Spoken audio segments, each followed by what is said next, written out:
Bapak Ibu, Alhamdulillah akhirnya sudah hampir selesai rangkaian pelatihan auditor halal angkatan yang 35 untuk yang eh, selain skema penyembelian ya. Untuk yang skema penyembelian masih nambah lagi 1 hari besok. Nah, ini sebelum post test, sudah pada siap post test atau belum? Nanti kita sebelum post test, saya ditugasi untuk mereview tugas-tugas dari auditor halal. Nah, Palembang baru adzan, baik Bapak Ibu yang belum sholat asar, silakan sholat asar terlebih dahulu. Saya akan share kembali ya, yang kemarin di awal-awal sudah saya sampaikan, yaitu terkait dengan ringkasan singkat auditor halal. Jadi Bapak Ibu sudah mengikuti pelatihan selama 4 hari. Nah, ini eh, sebagian dari Bapak Ibu mungkin sudah ada yang memahami betul apa itu profesi auditor halal, kemudian cara kerjanya seperti apa, di mana posisi auditor halal itu dalam sertifikasi halal di Indonesia, ya.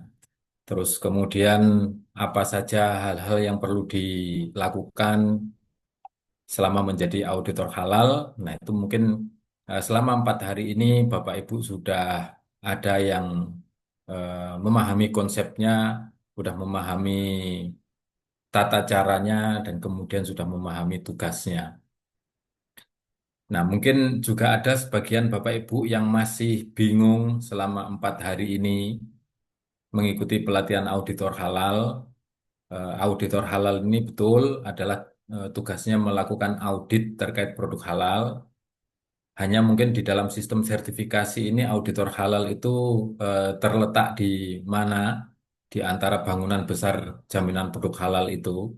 Ibarat satu kendaraan atau satu rumah, auditor halal itu terletak di bagian mana. Nah, mungkin masih ada yang bingung. Terus kemudian terkait dengan standar, terkait dengan prosedur juga mungkin masih ada yang bingung. Nah, kali ini harapannya 1 jam, hampir 1 jam terakhir ini saya akan kembali menjelaskan duduk perkaranya, istilahnya begitu ya, menjelaskan kembali kepada Bapak Ibu yang masih bingung sebagai auditor halal dan Bapak Ibu yang lain yang mungkin masih butuh informasi untuk lebih menjelaskan terkait dengan profesi baru Bapak Ibu sebagai auditor halal. Nah, barangkali saya akan mengawali dari Bapak Ibu semua yang ada di sini yang sama sekali belum pernah terlibat sertifikasi halal, mohon ditulis angka 1 di chat Zoom yang sama sekali belum pernah terlibat sertifikasi halal.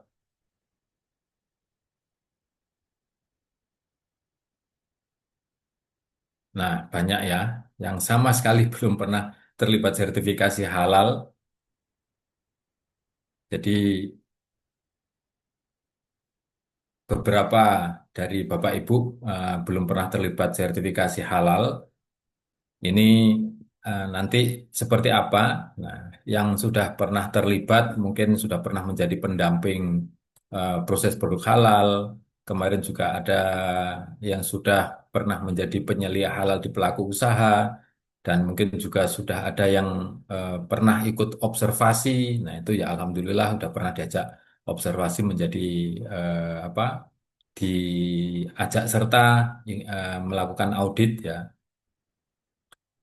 Nah, inilah kenapa kita adakan review, termasuk nanti kita akan mereview tugas-tugas yang sudah dikerjakan Bapak Ibu supaya Harapannya lulus dari pelatihan ini Bapak Ibu sudah memahami dari LK1 sampai kemudian LK4 karena itu adalah senjatanya Bapak Ibu sebagai auditor halal itu adalah instrumennya, itu adalah perlengkapannya yang harus dimiliki oleh Bapak Ibu, template-template yang sudah kita berikan, template-template yang sudah kita ajarkan.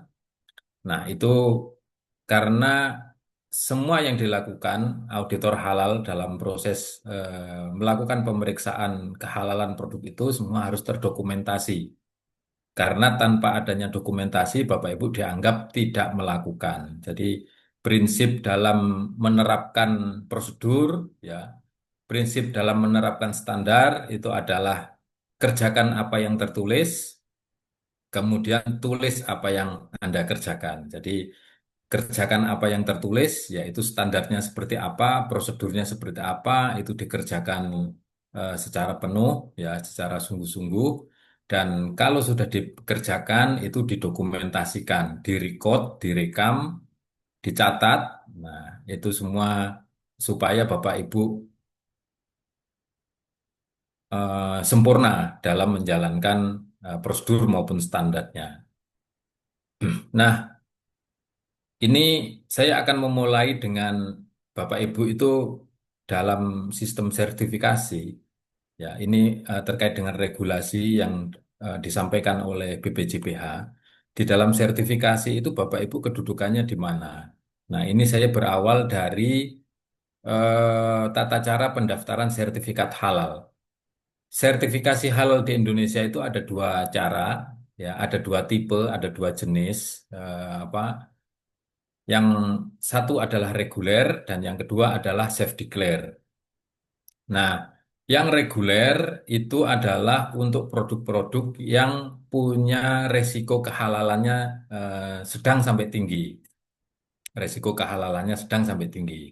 Kemudian yang self declare itu adalah produk-produk yang resiko kehalalannya itu sangat rendah sehingga tidak diperlukan audit secara menyeluruh, ya, secara mendalam.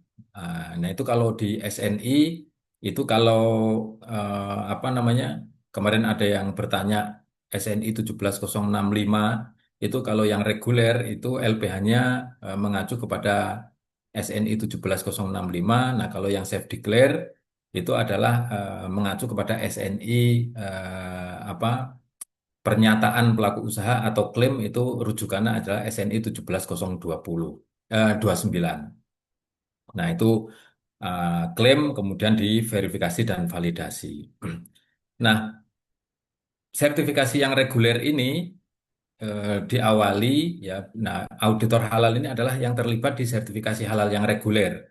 Kalau yang self declare yang eh, kekritisannya itu rendah, itu auditornya dinamakan pendamping PPH. Jadi Bapak Ibu kalau mendengar pendamping PPH itu adalah sama dengan auditor, tetapi auditor yang resiko rendah.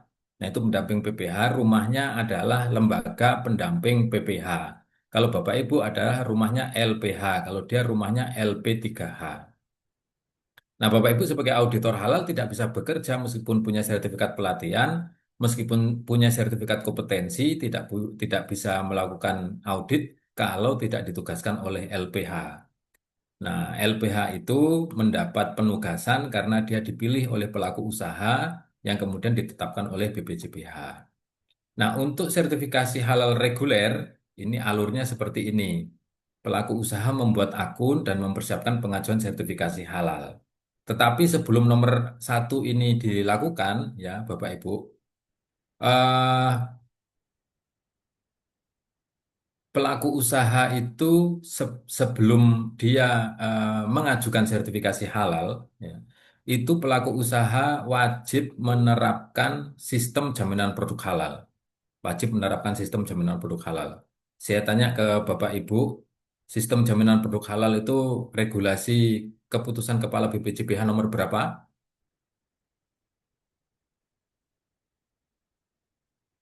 Nomor berapa Bapak Ibu 20 tahun yang berani 2021 menjawab? ya Pak. Nomor 20 tahun 2023. Siapa ini yang menjawab? Iya, Iqbal, Pak. Pak Wildan ya? Pak Iqbal ya? Nah, oke, saya sudah mendengar suaranya Pak Iqbal. Saya akan bertanya kepada eh, siapa ini? Saya random aja. Ibu Dina Wahyu Liana ada? Ibu Dina Iya, ada. ada. Ibu sudah punya nggak keputusan Kepala BPJPH nomor 20 tahun 2023?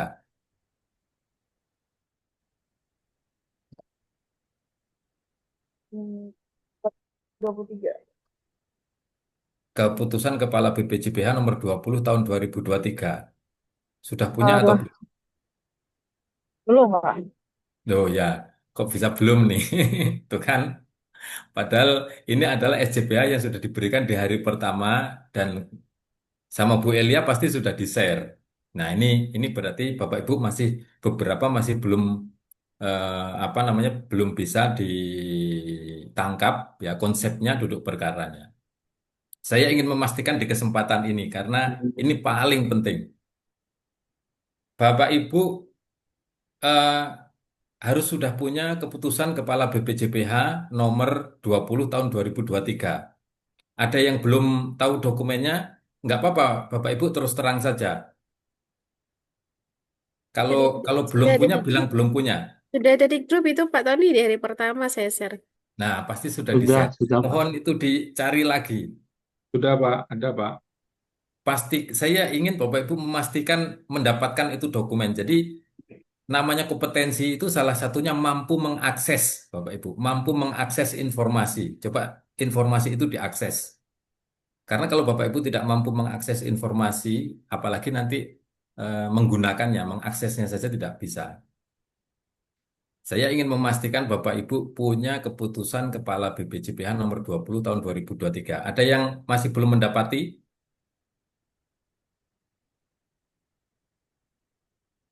Jadi Bapak Ibu di sini karena ini forumnya pelatihan tidak perlu sungkan, tidak perlu malu-malu kalau Bapak Ibu ternyata eh, belum mendapati itu dan masih mencari-cari di grup.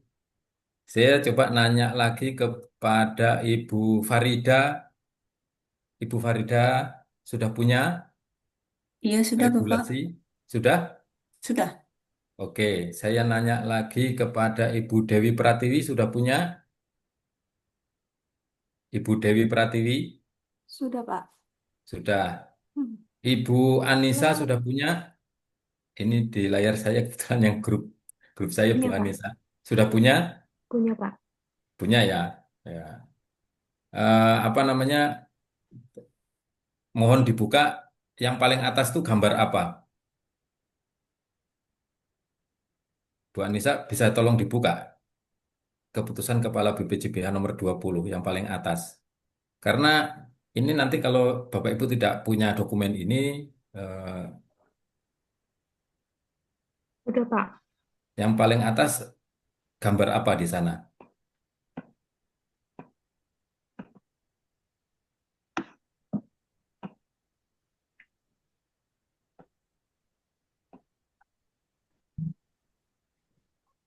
Sudah dibuka Bu Anissa? Udah, Pak. Bentar, Pak. Oh iya, baik. Bapak Ibu, Logo. saya ingin memastikan ya, harus semuanya harus sudah punya dan itu menjadi file, mungkin kalau dikasih nama filenya ditambahi angka satu di depannya, dia supaya nangkring di paling atas. Karena apa, Bapak Ibu? Kenapa saya menekankan sekali Bapak Ibu harus punya dan diakses dan waktu pertama mungkin saya minta Bapak Ibu menghatamkan ya, hataman. Jadi Logo BPJPH, Pak. logo BPJPH ya, logo BPJPH yang segi lima, Ibu. Yang segi 5. Iya, nah itu Bapak Ibu. Jadi regulasi Kepala BPJPH nomor 20 tahun 2023 tentang perubahan ya, perubahan karena dulu nomornya 57 tahun 2021 kalau nggak salah atau 2020 diubah menjadi nomor 20 tentang kriteria SJPH. Nah, dokumen ini menjadi dokumen rujukan utama untuk pelaku usaha bisa mendapatkan sertifikat halal. Jadi tanpa dokumen ini, tanpa mengimplementasikan standar ini, maka pelaku usaha tidak akan bisa mendapatkan sertifikat halal. Nah, sehingga Bapak Ibu menjadi auditor halal nanti ya kembali kepada SJPH ini dalam menilai pelaku usaha. Nah, saya kembali lagi ke nomor 01. Pelaku usaha membuat akun dan mempersiapkan pengajuan sertifikat halal, pengajuan sertifikasi halal kepada BPJPH. Jadi pelaku usaha ya menunjuk penyelia halal, kemudian dilatih, kemudian penyelia halalnya punya sertifikat penyelia atau sertifikat kompetensi untuk perusahaan yang menengah besar. Terus kemudian penyelia halal ini membantu ya, membantu pelaku usaha. Dia bertanggung jawab terhadap proses produk halal. Nah, supaya proses produk halal ini terkelola dengan baik, secara konsisten dan berkesinambungan, maka proses produk halal ini diatur dengan SJPH. Begitu ceritanya. Nah, SJPH tadi adalah keputusan Kepala BPJPH nomor 20 tahun 2023. Bapak Ibu, kalau nanti malam setelah ini saya minta Bapak Ibu hataman bersedia atau tidak? Ini demi Bapak Ibu sendiri nih, supaya menjadi auditor yang Insya Allah, Pak. profesional. Ya. Boleh Insya Pak, Allah. boleh. Boleh. Insya Allah, Nah, Pak. jadi nanti malam hataman dari istilah-istilahnya dibaca, kemudian dari halaman 4 sampai halaman 16. Dari halaman 4 sampai halaman 16. Nanti supaya Bapak Ibu tahu lebih detail bagaimana ketentuan penggunaan alkohol, bagaimana ketentuan penggunaan apa pendistribusian. Mungkin kemarin disampaikan Bu Dewi dan karena memang waktunya terbatas, jadi Bapak Ibu hanya nyimak ya. Terus kemudian saking banyaknya yang disampaikan sehingga tidak semuanya bisa terserap. Nah, Bapak Ibu nanti malam mohon khataman lagi SJPH-nya ya supaya Bapak Ibu tahu betul ketentuan-ketentuan yang harus dilakukan oleh pelaku usaha. Nah, SJPH itu diterapkan oleh pelaku usaha, kemudian dia menghasilkan bukti-bukti penerapannya. Bukti-bukti penerapannya itu kemudian diupload di dalam si halal, mengajukan sertifikasi halal kepada BPJPH, kemudian yang nomor 2 pelaku usahanya memilih lembaga pemeriksa halal. Nah, ini LPH itu memilih. Jadi yang memilih bukan BPJPH, Bapak Ibu ya. Jadi kalau kemarin apakah LPH itu boleh promosi? Ya boleh gitu ya. Maksudnya supaya dipilih oleh pelaku usaha. Tetapi tetap harus menjaga etika, menjaga independensi, menjaga imparsialitasnya. Ini demi apa? Ini ya demi Bapak Ibu sendiri, demi LPH itu sendiri. Tidak semata-mata karena profit oriented, terus kemudian apa namanya substansinya diabaikan. Nanti kalau ya syukur-syukur tidak terjadi ya Bapak Ibu kita tidak mendoakan, tetapi kalau lalai kemudian ada produk yang tidak halal, nah ada produk yang sebenarnya rumit, tapi karena apa punya teriming-imingi dan sebagainya sehingga tidak objektif lagi, akhirnya nanti malah menjadi bencana bagi Bapak Ibu dan LPH-nya. Nah, jadi LPH itu dipilih oleh pelaku usaha, kemudian LPH melakukan verifikasi hasil kurasi data pemohon, jadi dicek ya, ini outletnya berapa, istilahnya dicek ringan dulu oleh LPH dan ini belum sampai ke auditor, ini hanya LPH, mungkin punya tim apa kurasi, kemudian di apa istilahnya dihitung, dicek skala usahanya, kompleksitasnya dan sebagainya. Kemudian LPH menetapkan biaya pemeriksaan. Nah, jadi yang menetapkan biaya pemeriksaan itu LPH. Ini yang biayanya itu eh, apa? Biayanya itu bisa dibilang ini Bapak Ibu tidak fix lah ya. Jadi sesuai dengan tapi ada aturannya, ada pedomannya dalam menentukan biaya. Itu nanti LBH akan memeriksa. Nah, ini tidak perlu saya bahas lebih lanjut. Kemudian BPJPH menerbitkan invoice pembayaran. Menerbitkan invoice pembayaran. Ya, Pak Suryansa, silakan Pak. Izin Pak, mau nanya, daftar LPH-nya nanti lihatnya di mana Pak? Nanti kan misalnya ada PU nih, nanya Ya, LPH-nya di mana gitu, daftar-daftarnya. Jadi dia bisa, oh ya Pak. ya. Makasih Pak.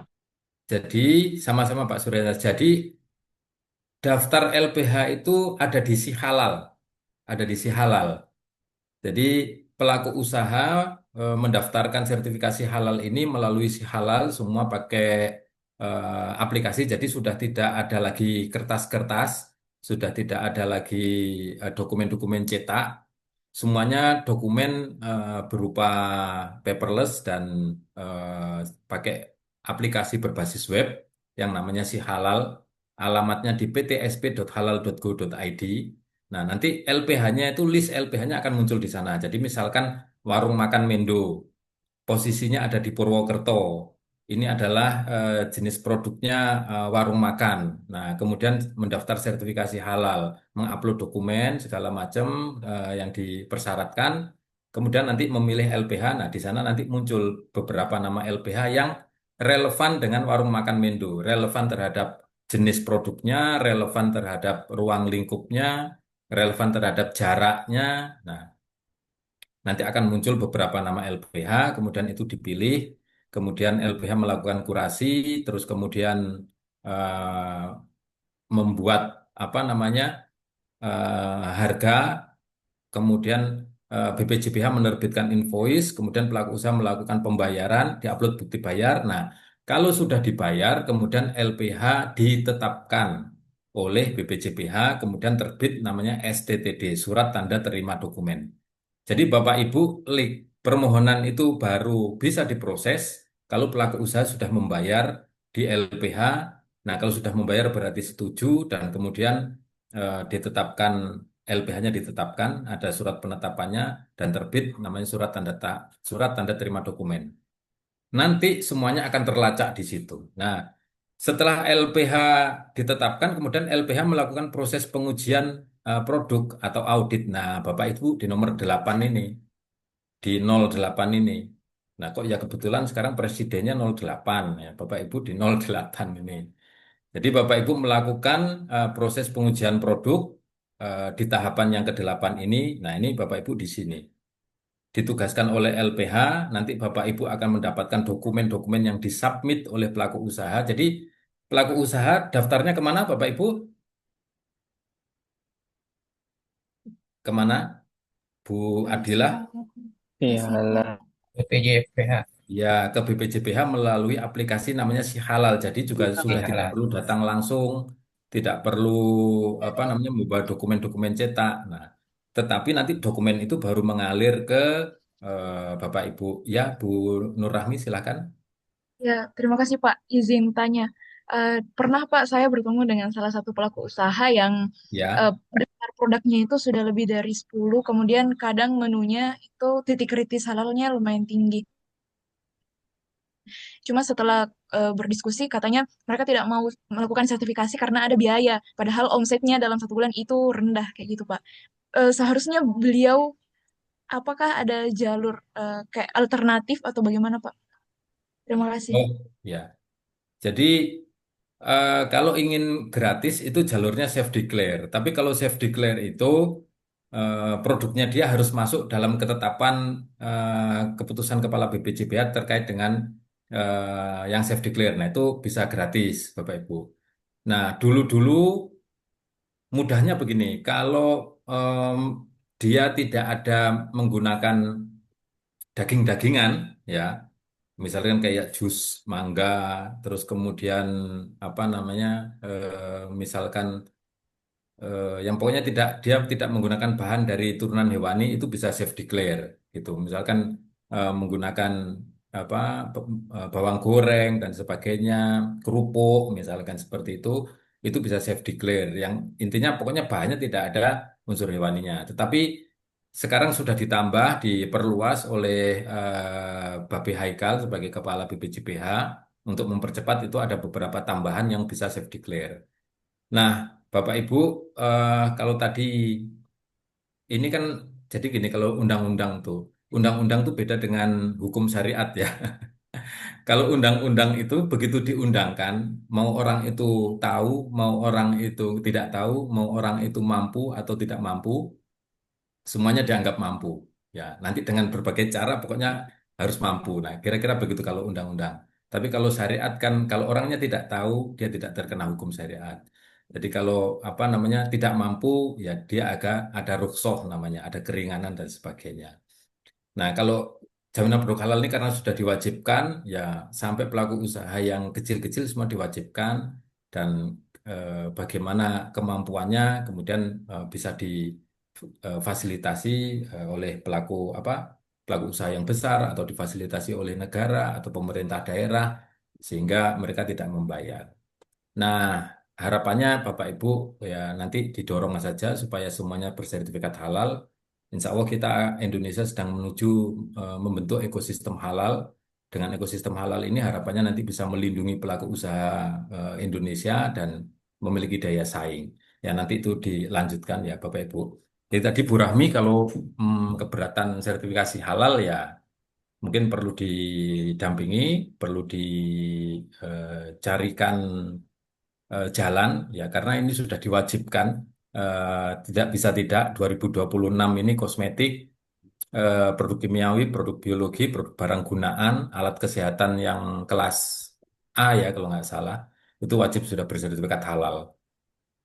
Nah, saya lanjutkan. Kemudian tadi di nomor 8 ini auditor halal bekerja. Jadi bernaung di bawah lembaga pemeriksa halal, kemudian melakukan audit. Nah, setelah melakukan audit, Bapak Ibu sampai kepada laporan, kemudian laporan itu dibahas di LPH-nya masing-masing di internal. Mungkin ada reviewernya sebelum dibawa ke Majelis Ulama Indonesia untuk sidang fatwa.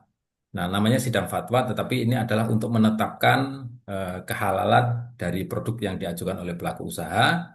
Kemudian apapun keputusan dari sidang fatwa, misalkan ditetapkan halal atau ditetapkan tidak halal, maka akan lanjut ke BPJPH. Kalau halal akan terbit sertifikat halal, kalau tidak halal nanti akan dikeluarkan surat keterangan bahwa produknya tidak halal. Nah, tapi ya bayarnya tetap tidak bisa ditarik karena proses sudah berjalan apapun hasilnya. Kemudian pelaku usaha mengunduh sertifikat halal di akun si halal ya bila status permohonannya selesai. Nah, ini Bapak Ibu eh, alur dari sertifikasi ada reguler, ada self declare. Bapak Ibu adalah bagian dari sertifikasi yang reguler. Bapak Ibu bernaung di bawah LPH, mengerjakan pekerjaan sebagai auditor, mengaudit itu setelah mendapat penugasan dari LPH dan LPH itu mendapatkan pekerjaan, mendapat penugasan itu dipilih oleh pelaku usaha dan ditetapkan oleh BPJPH. Ya, silakan Pak Suryansah. Pak izin tadi ada yang lewat. Saya mungkin enggak sebelum yang tadi Pak. Pelaku usaha mau di apa namanya di si halal itu sudah ada tarifnya juga Pak. Tidak, Pak. Biaya Kalau sampai terbitnya sertifikat itu Pak. Terima kasih Pak. ya, jadi kalau tarif apa namanya hanya ada di aplikasi si halal itu hanya ada simulasi, istilahnya gitu Pak. Simulasi. Jadi ada simulasi tarif di si halal atau di websitenya BPJPH supaya untuk punya gambaran gitu. Dia punya berapa menu, punya berapa outlet. Nah, nanti dihitung ada yang namanya main dish dan sebagainya. Terus nanti itu formulasinya sehingga akan ketemu harga finalnya. Nah, Oke ya Pak, baik. silakan Pak Rahman. Ah, Assalamualaikum warahmatullahi wabarakatuh. Waalaikumsalam warahmatullahi wabarakatuh. Mohon maaf Pak, sepertinya saya terlewat tadi gangguan sinyal untuk yang nomor 9 Pak. MUI melakukan sidang fatwa. Jika melewati batas waktu, sidang fatwa dilakukan oleh Komite Fatwa Produk Halal. Ini Oh, bagaimana ya iya, Pak? iya betul.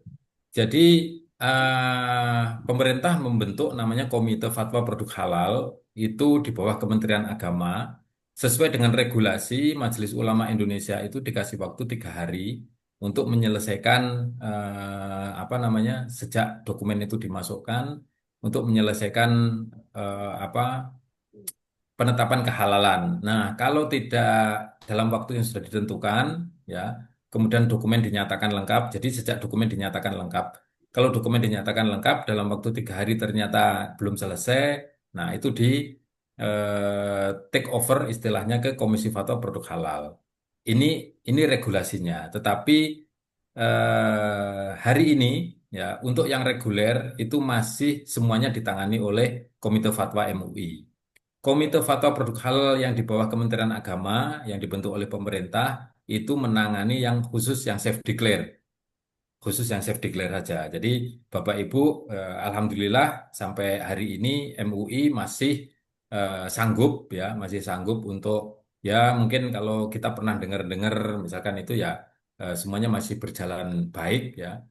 Jadi dari LPH selama ini ya masih ditangani oleh Komisi Fatwa Produk Halal, ditangani oleh Pak Arwani Serozi, ditangani oleh Pak Kiai Miftahul Huda, dan beliau-beliau di Komisi Fatwa Produk Halal. Untuk yang Komite Fatwa Produk Halal ini yang untuk yang self declare, tapi memang betul untuk yang reguler kalau 3 hari dan bertele-tele dan sebagainya tanpa alasan yang jelas, tapi alhamdulillah itu belum pernah terjadi, itu bisa di take over oleh Komite Fatwa Produk Halal. Nah, itu tadi Pak Rohman. Saya akan lanjutkan ini supaya Bapak Ibu tadi duduk apa ya, memahami duduk perkaranya. Ini karena sebagai auditor halal pendatang baru, mungkin saya dulu pernah merasakan ya bingung gitu ya mendapatkan materi yang cukup banyak gitu. Sementara kita baru sebagai auditor halal, mungkin background kita pendidikan pangan, pendidikan biologi, pendidikan kimia, pendidikan farmasi dan sebagainya, mungkin memeriksa kehalalan ya itu sudah biasa kita melakukan identifikasi, karakterisasi, isolasi, misalkan seperti itu bahan-bahan. Nah, tetapi begitu ini masuk di dalam proses sertifikasi, ya itu ada namanya sistem sertifikasi, itu penilaian kesesuaian, standarisasi. Nah, seperti itu Bapak Ibu. Itu membutuhkan pengetahuan yang lebih daripada sekedar bisa menguji kehalalan suatu produk. Nah, kembali lagi, hal yang paling penting yang saya sampaikan, Bapak Ibu, adalah memiliki standar yang digunakan Indonesia untuk menilai kehalalan produk pelaku usaha, yaitu SJPH, Keputusan Kepala BPJPH nomor 20 tahun 2023. Ini digunakan sekarang secara internasional, ini digunakan. Jadi baik Cina, Jepang, Korea, Eropa, Amerika, dan sebagainya yang Australia produknya akan diekspor ke Indonesia, mereka harus menggunakan skema yang basicnya adalah SJPH. Nah, jadi nanti Bapak Ibu ya menggunakan bahan dari luar negeri, ya ini kan berkaitan dengan auditor halal, apakah mereka sudah tersertifikasi di luar negeri, itu standar yang digunakan mengacu ke SJPH. Itulah kenapa ada yang namanya Mutual Recognition Agreement, saling keberterimaan, saling pengakuan. Jadi standar kita harus diterima di sana, standar kita harus diakui di sana, dan Indonesia juga mengakui standar itu di sini, standar mereka diakui di sini dan juga digunakan di sini. Jadi kalau misalkan Indonesia mau mengekspor ke mana, misalkan mau mengekspor ke Timur Tengah, dan di Timur Tengah mereka menggunakan standar misalkan bukan SJPH, ya Indonesia juga mengikuti seperti itu. Tapi yang jadi ya ini sebenarnya agak gimana ya, agak miris gitu. Indonesia ini adalah negara konsumen. Jadi daripada ekspornya untuk produk-produk makanan minuman, untuk produk kosmetika, untuk produk itu ya, kita lebih banyak ekspornya tuh misalkan kelapa sawit, batu bara, dan hasil tambang. Tapi untuk produk itu kita lebih banyak impor. Nah, sehingga itu diwajibkan sertifikat halal sehingga standarnya harus menggunakan standar Indonesia. Nah, ini adalah form-form yang harus diisi oleh pelaku usaha. Nah, ini Bapak Ibu di sini nomor 7, sistem jaminan produk halal. Nah, ini adalah dokumen penting ya yang menggambarkan. Nah, nanti Bapak Ibu juga harus memahami itu. Yang Bapak Ibu ada nggak yang berangkat dari penyelia halal? Yang berangkat dari penyelia halal mungkin bisa ditulis angka 2 yang pernah menjadi penyelia halal. Silakan ditulis angka 2. Coba siapa yang pernah jadi penyelia halal? Pak Wildan. Selebihnya ada nggak yang pernah jadi penyelia halal? Nah, belum ada ya. Jadi Bapak Ibu ini murni berangkat langsung auditor halal. Nah, sementara yang mengimplementasikan SJPH itu adalah penyelia halal yang membantu implementasi SJPH di pelaku usaha.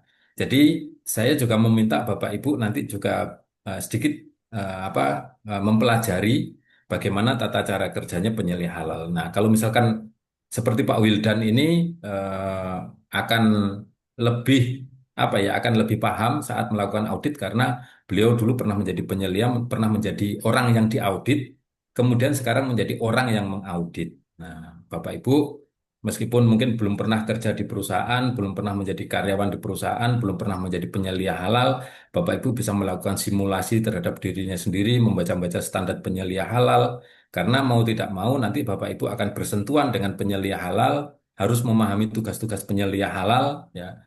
Sehingga nanti waktu melakukan audit itu komunikasi dengan penyelia halal itu Bapak Ibu paham. Oh ini tugasnya penyelia halal. Oh ini bukan tugas penyelia halal. Jangan sampai bukan tugasnya kemudian diminta. Jangan sampai itu tugasnya penyelia halal tapi diminta ke orang lain. Misalkan nih SOP-nya kurang bagus. Siapa yang harus membuat SOP? Penyelia halalnya. Yang menyusun itu penyelia halal yang menetapkan top manajemennya ditetapkan. Nanti nggak ada SOP pengolahan, Bapak Ibu minta kepala produksi. Padahal kepala produksi itu bukan penyelia halalnya. Nah, itu tidak tepat. Jadi mintanya ke penyelia halal meskipun nanti penyelia halalnya itu menyusunnya bersamaan dengan kepala produksi karena kepala produksi yang melakukan misalnya kayak gitu. Tapi yang membuat SOP, yang menyusun itu adalah penyelia halal yang menetapkan direkturnya atau kepalanya atau pemiliknya. Nah, ini Bapak Ibu yang tidak berangkat dari penyelia halal, kemudian langsung menjadi auditor halal, mohon nanti mempelajari juga dunia penyelia halal. Nah, ini sekarang saya mereview apa materi-materi secara sekilas, ya, materi-materi secara sekilas. Ini di sebelah kiri ini ada materi-materi. Nah, ini Bapak Ibu harus sudah dikompilasi, harus sudah dijadikan satu folder, ya. Terus kemudian ini yang membawa koper dan berdasi bercelana hitam ini adalah seorang auditor halal yang dituju targetnya adalah eh, memeriksa kehalalan produk ya dan itu adalah produk yang konsisten dan berkesinambungan kehalalannya. Di belakang auditor itu saya tulis SJPH, Keputusan Kepala BPJPH nomor 20 tahun 2023, itu isi yang ada di dalam kopernya. Jadi di situ checklist audit, terus kemudian dokumen-dokumen yang lain, itu yang paling krusial itu adalah checklist audit yang di LK3 itu, dan itu dari sistem jaminan produk halal. Tata cara kerjanya ada 4 step, ada 4 prosedur, mulai dari persiapan pemeriksaan, pra-pemeriksaan, kemudian melakukan pemeriksaan di lapangan, dan terakhir membuat laporan. Nah, ini 4 tahap yang harus dilalui dan dilakukan secara runut. Jadi Bapak Ibu tidak bisa lompat-lompat, tidak bisa langsung datang ke lapangan, terus kemudian dokumen di grade belakangan. Nah, itu pasti nanti hasilnya tidak akan terstruktur, ya, tidak akan optimal. Nah, ini eh, apa yang harus dipahami oleh Bapak Ibu. Jadi, untuk titik kritis Belum menutup lemi. disimpan dulu, untuk regulasi ya disimpan dulu di arsip, Ya. kemudian terkait laboratorium di arsip semuanya Bapak Ibu. Yang penting dokumen-dokumen itu nanti kalau dibutuhkan itu mudah diakses. Nah, yang paling penting adalah Bapak Ibu yang harus dipahami. Kalau Bapak Ibu belum pernah sama sekali, yang harus dipahami dan harus dikhatamkan adalah keputusan Kepala BPJPH nomor 20 tahun 2023 ini. Terus saya sampaikan secara berulang-ulang supaya nanti Bapak Ibu uji kompetensinya juga lancar, kemudian menjadi auditornya juga paham betul dengan standarnya. Jangan sampai Bapak Ibu meminta kepada pelaku usaha padahal itu tidak diminta di dalam SJPH. Atau sebaliknya, Bapak Ibu membolehkan pelaku usaha melakukan sesuatu padahal itu dilarang oleh SJPH. Jadi Bapak Ibu sebagai auditor dilarang menggunakan opininya, di seminimal mungkin menggunakan pendapat pribadinya, ya, semuanya itu harus merujuk kepada standarnya.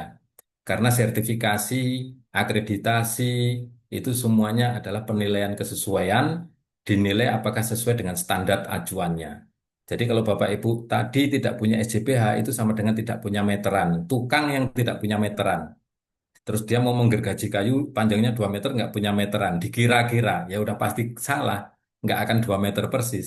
Jadi Bapak Ibu harus punya meteran untuk mengukur, harus punya alat ukurnya. Nah itu yang namanya SJPH untuk apa namanya mengukur apakah pelaku usaha itu eh, dapat bisa mendapatkan sertifikat halal atau tidak. Nah itu penting disampaikan sebagai konsep supaya Bapak Ibu memahami apa yang eh, di, ditugaskan ya, apa yang harus dilaksanakan posisi Bapak Ibu sebagai auditor halal. Sampai di sini ada yang ingin ditanyakan?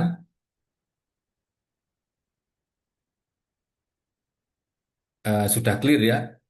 Nah, sekarang saya akan membahas LK1, LK2, LK3 di sisa waktu yang tersisa. Ini saya tidak banyak waktu karena Bapak Ibu pasti sudah dikoreksi oleh fasilitator masing-masing dan fasilitator kita eh, semuanya sudah berkali-kali melakukan apa koreksi terhadap tugas-tugas. Ini saya akan mereview sedikit. Pertama adalah persiapan pemeriksaan bahan.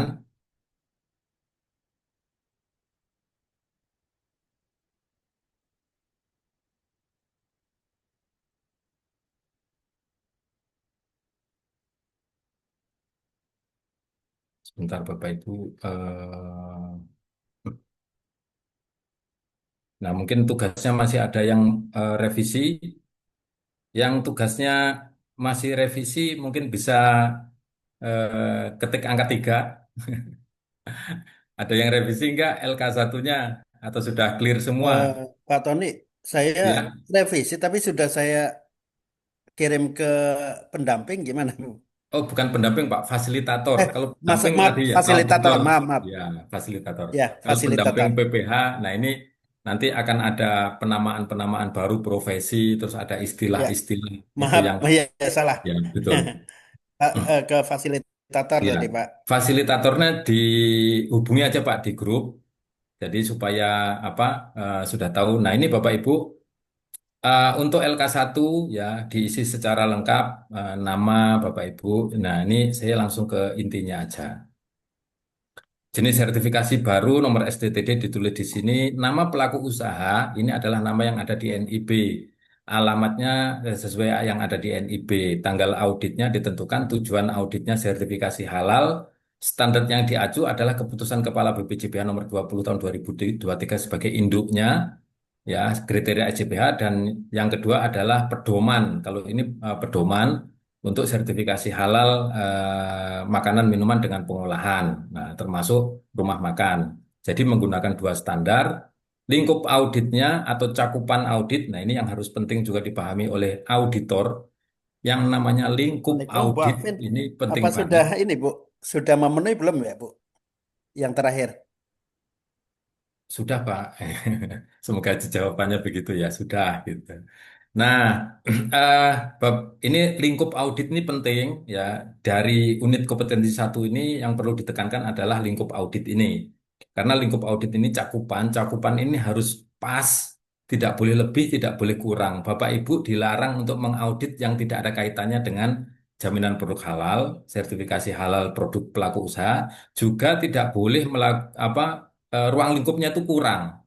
Jadi kegiatan dia itu mulai ada pendistribusian, tetapi Bapak Ibu fokus di cara membuat produknya. Sementara tidak diperhatikan bagaimana penyimpanannya, tidak diperhatikan bagaimana pendistribusiannya, tidak diperhatikan kegiatan proses produk halal yang lainnya. Itu berarti kurang.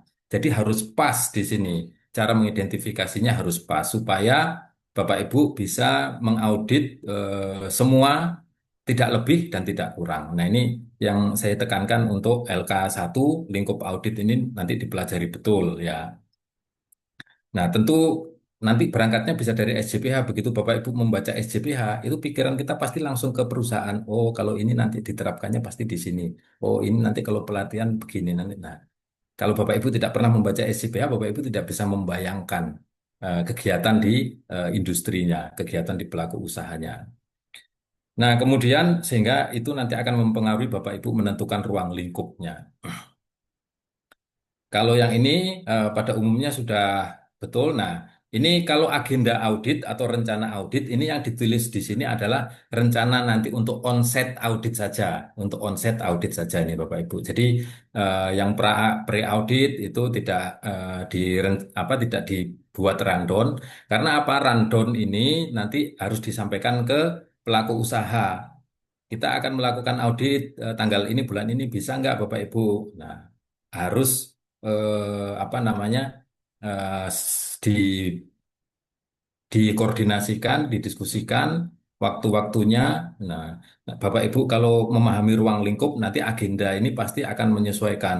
Oh, dia punya sekian outlet, dia punya sekian cabang, dia punya pabrik sekian ribu karyawan. Nah, apa iya auditornya hanya satu? Apa iya bisa dilaksanakan satu hari? Apa iya cukup dengan sumber daya yang eh, tidak optimal misalnya kayak gitu. Nah, nanti dengan Bapak Ibu memahami ruang lingkup yang pas, Bapak Ibu bisa menyusun agenda yang pas, Bapak Ibu bisa menyusun sumber daya yang pas. Nah, itulah pentingnya mengidentifikasi tadi salah satu yang paling penting di unit kompetensi satu adalah ruang lingkup ini, Bapak Ibu. Ini LK1 ada yang ingin ditanyakan atau semua sudah paham? Jadi ini nanti dokumen contoh, tapi ini banyak digunakan di LBH-LBH. Jadi Bapak Ibu nanti kalau akan melakukan audit yang Izin membuat Pak, seperti ini. izin Pak Tony. Iya, silakan Pak. Di ruang lingkup saya masih belum ruang lingkup akreditasi, lingkup audit ya. Sertifikasi kalau ini Pak. Nah, lingkup sertifikasi, maaf, maaf. Ya, Lingkup sertifikasi itu perlu disebutkan tempat ini nggak ya Pak? Lokasi kalau disebutkan nggak apa-apa kan ya Pak? boleh Pak.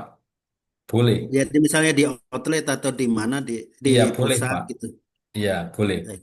Jadi lokasi, jadi nanti di sini ditambahin lokasi juga.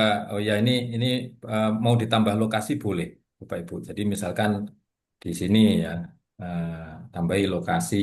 Nah, Oke. lokasinya di mana misalkan. Nah, boleh Bapak Ibu. Lokasinya satu jalan apa gitu ya. Dua kota apa gitu. Nah, boleh nanti kalau misalkan akan didetailkan lebih didetailkan lagi. Satu kantor pusatnya karena ini terkait dengan pembelian dan sebagainya, pelatihan dilakukan, dokumen-dokumennya tersimpan di sana misalkan ditanyain. Di Bapak Ibu menuju ke sana. Jadi boleh Bapak Ibu ditambahi ya.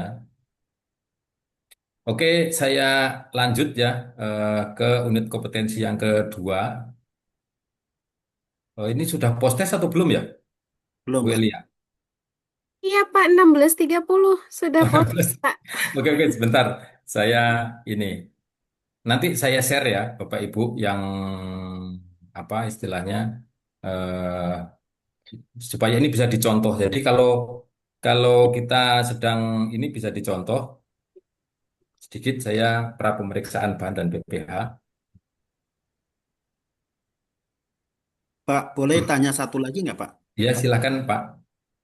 Eh, Ketika kita membuat rincian rencana audit itu salah satunya misalnya kita menambahkan ada semacam eh, kunjungan atau plantor ya, plantor ke lokasi ini gitu. Boleh Pak. Iya Pak, itu di agenda Pak, di agenda. Namanya apa Jadi Pak? bagaimana Pak? Ya, biasanya kita audit kan salah satu nanti agenda kita sampaikan bahwa kita akan meninjau lokasi-lokasi yang akan diaudit gitu. Iya, betul Pak. Nah, makanya itu tadi saya harus stop share dulu ya di agenda. Jadi di agenda itu Bapak Ibu bisa menjelaskan lebih rinci atau tadi ditulis di lokasi mana LK1, kembali ke LK1 lagi. Nah, ini karena warung makan Mendo ini hanya satu alamat Pak, jadi kan tidak mengunjungi alamat yang lain ya. Ya, Nah, Eh, di ini di agenda audit ini. Nah, kalau misalkan dia punya beberapa plan, dia punya beberapa outlet, ya ditulis di sini, Pak. Hari pertama jam sekian akan mengunjungi pemeriksaan fasilitas PPH ini di clearkan lagi, maksudnya di breakdown lagi, karena ternyata dia punya banyak lokasi, punya banyak outlet, ya di breakdown lagi di sini, gitu Bapak Ibu. Jadi harus clear penyampaiannya Bapak Ibu mau kemana saja sesuai ruang lingkup, supaya nanti pelaku usahanya itu ya siap-siap, mereka mempersiapkan diri dengan baik ya audit itu.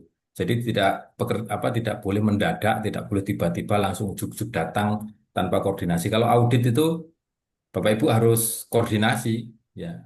Jadi supaya pelaku usaha juga mempersiapkan yang terbaik yang mereka mampu gitu. Karena ini adalah menilai bagaimana pelaku usaha itu mampu atau tidak gitu. Bisa atau tidak. Nah, karena dikunjungi mendadak kemudian tidak bisa, yaitu salahnya auditor gitu.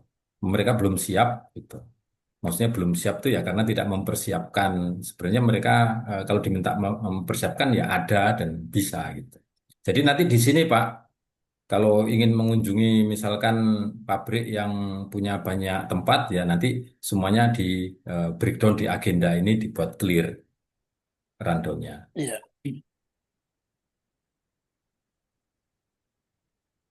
Nah, saya kembali ke pra pemeriksaan, Bapak Ibu. Saya mungkin waktu 2 menit ya, eh, habis ini supaya Bapak Ibu bisa post test. Nah, ini pra pemeriksaan, nomor registrasinya ditulis, jenis registrasinya baru, nama pelaku usaha sekali lagi warung makan Mendo ya, bukan namanya Pak Wiliantoro, karena kalau Pak Wiliantoro itu direkturnya atau pemiliknya, sementara yang dinamakan pelaku usaha itu sesuai dengan legalitasnya. Pelaku usaha itu bisa organisasi, bisa orang, ya bisa badan hukum, bisa perorangan gitu, Bapak Ibu. Nah, kemudian ini yang saya kemarin juga kurang apa setelah saya cek di 944 untuk jenis dan produk sesuai kode klasifikasi itu di KMA 944 yang tepat adalah 16.1.2 rumah atau warung makan. Saya tadi mendengar ya apa tadi Bapak Ibu ada yang diskusi terkait nomenklatur itu betul sekali. Jadi kalau nomenklatur di sini tuh ya harus ditulis sesuai dengan regulasinya. Jadi tidak ditulis berdasarkan asumsi atau keinginan sendiri-sendiri.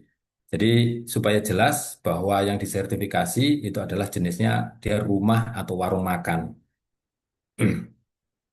Nah, kemudian ini Bapak Ibu, misalkan temuannya nanti ini akan saya share di data pelaku usaha.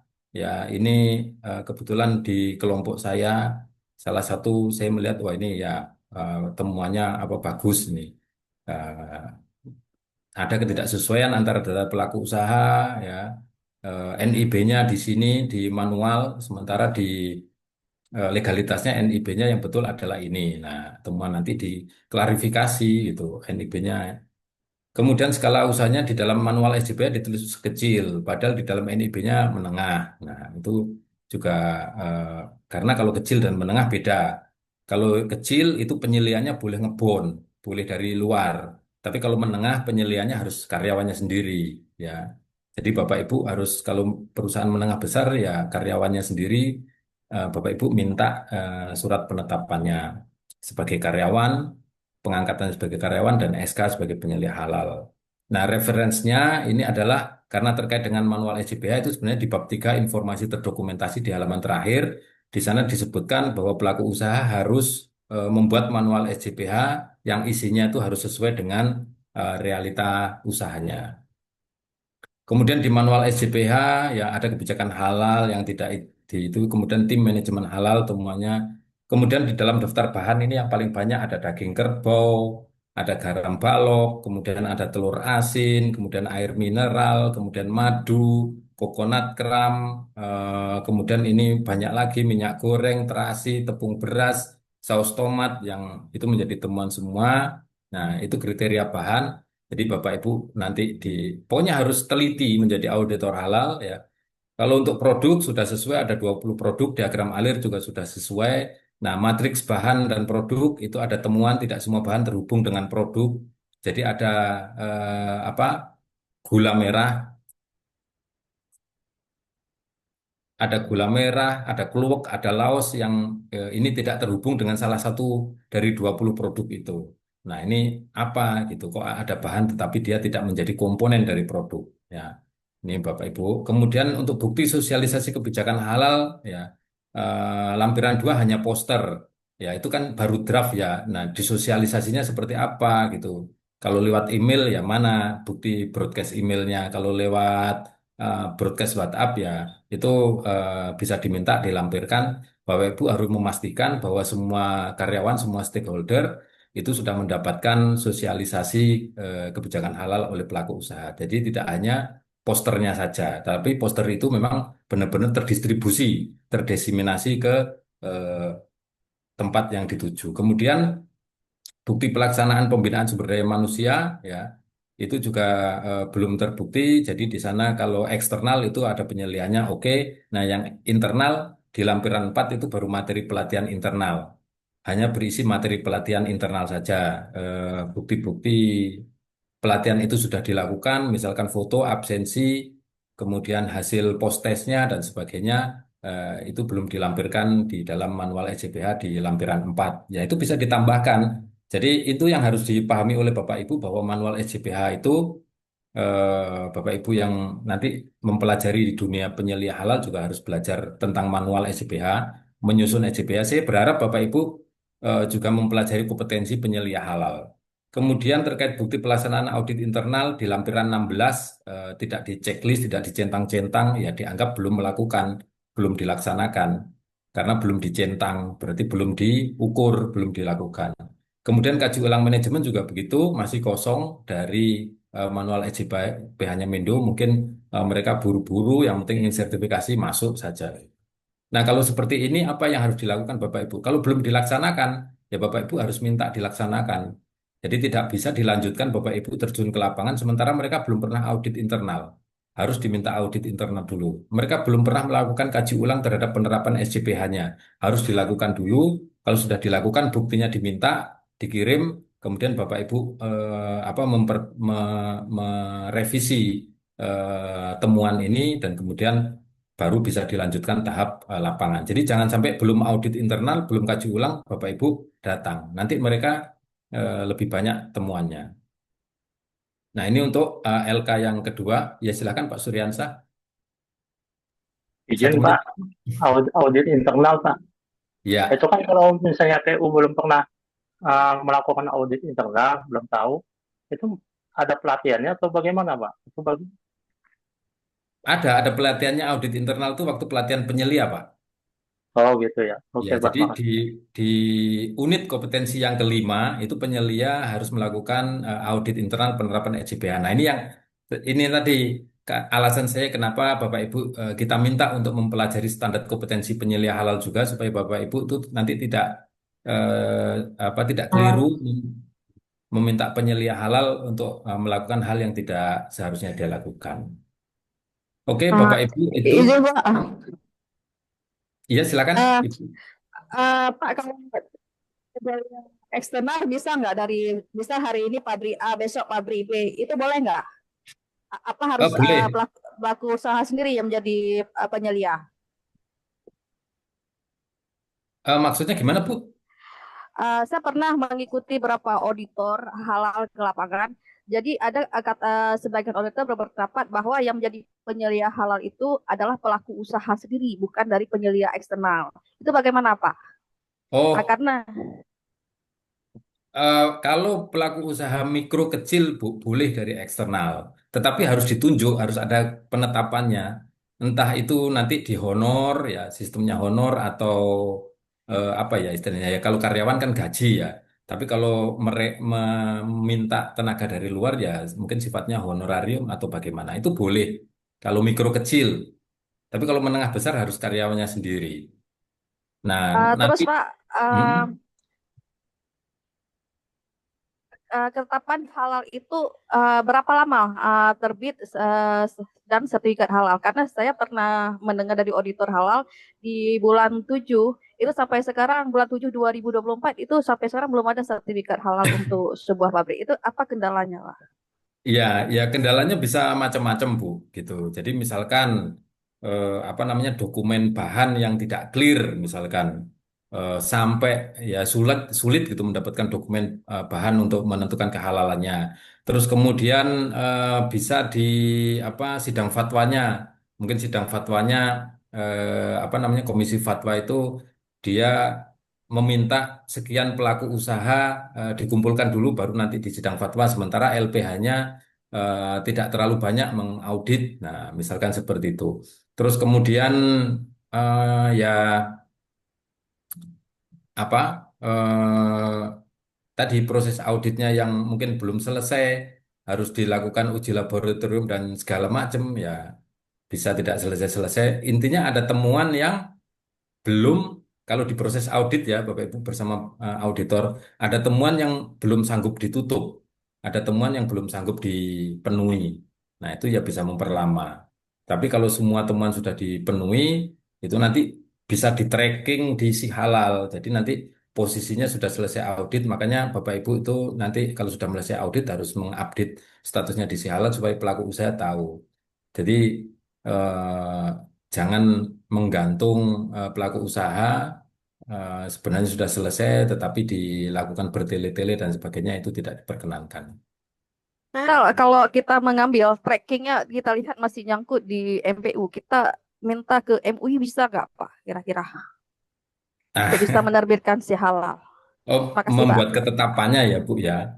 Ya. Ya boleh sebenarnya Bu. Jadi misalkan LPH apa namanya Pak Yai mohon kapan kita bisa dijadwalkan sidang fatwa ini pelaku usahanya sudah nunggu ya gitu. Yang penting disampaikan dengan sopan santun lah Bapak Ibu gitu. Ya karena Pak Yainya mungkin juga banyak kesibukan gitu, punya pesantren dan sebagainya.